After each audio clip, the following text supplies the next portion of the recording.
Am I the butthole for telling my fiancée to grow up after she humiliated my coworker? Recently I, 25M, got engaged to my amazing fiancée, 24F, Amy. I was the happiest I have ever been when Amy said yes and was nothing but excited for our wedding. We started planning the venues, the dates and the invites. When talking about who to invite, we both agreed to invite out co-workers as we have worked in our respective jobs for years and like them all. As I checked that off the list, Amy spoke up and said everyone from my job can come except my work friend Tally, 26F. Tally is also one of my close friends, so this surprised me that Amy didn't want to invite her. She has met Tally multiple times and there didn't seem to be any issues. When I asked why, she said she just doesn't like her and finds our friendship uncomfortable, saying she thinks that Tally is the type of person to try to sway taken men and be the center of attention. After talking some more to see where she got this idea, it turned out this was based on nothing but Tally's looks, as even Amy admitted that Tally is always very kind to her, but still, Amy is adamant about Tally not going and said that she makes her insecure. Amy is a beautiful woman, so I don't know why she feels this way. I told Amy that if it makes her feel comfortable not having Tally at the wedding, then that is fine. But before invitations go out, I wanted to speak to her privately to let her know to save embarrassment. Amy agreed, and that was really that. We didn't speak on the matter after.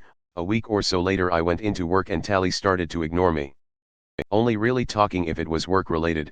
I was confused, as it isn't just her, our co-workers have started to ignore her and acting strange to me, so I contacted her BF only for him to be sarcastic on the phone.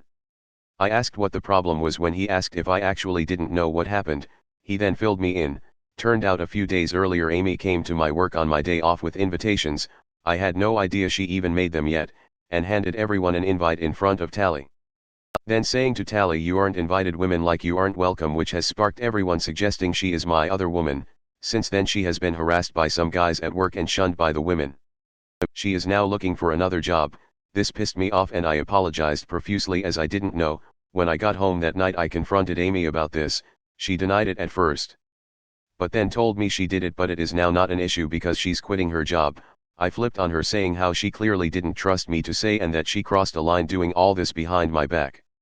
She didn't see the problem and got upset, asking me why I'm so mad. Me responding, "If we are really going to get married, get your insecurities in check and grow up." I stayed at a friend's since but have had texts from Amy, her friends and her mother saying I was in butthole for this and that Amy doesn't deserve this treatment. Am I the butthole? Edit. I should have explained better. 2 things. 1. I have made many attempts to speak to Tally privately to find out what was happening prior to contacting her BF. She brushed me off by saying she either had work to do or that there was nothing to talk about. No one would really speak to me, so I contacted her BF as a last resort. Her BF says he is going to pass on to Tally what I said to him on the phone. 2. The wedding is currently on hold. That is also why I'm staying at my friend's. Need some distance to figure stuff out. I made the post because of all the texts. Questions. 1. What am I planning to do about Tally? Unfortunately, due to what Amy has done, all I can really do is damage control. Of course I am planning to explain to everyone what has happened. I do not want Tally to be going through this. She is a genuinely kind person who does not deserve any of this. I am actually on my way to speak to our boss at the moment to see what can be done. Tally's boyfriend is also saying he will speak to her on my behalf and see if he can get her to talk to me. Hopefully we'll have an update by tomorrow. Not the butthole. Red flags everywhere. I'd put your wedding on hold. This behavior won't improve. Your fiancée planned how she would humiliate your friend after she forced you into not inviting her to your wedding. Your fiancée is an insecure, jealous child. Why do you want to marry this person? Not the butthole. Not the butthole. This jealous, vindictive woman showed you who she is. Amy is not an amazing woman. She is a petty, spiteful person that has done you a fantastic favor. Do what is best for your future. Thanks for watching. If you enjoyed this video, give it a like and subscribe. It's free. Check out some other videos I've made.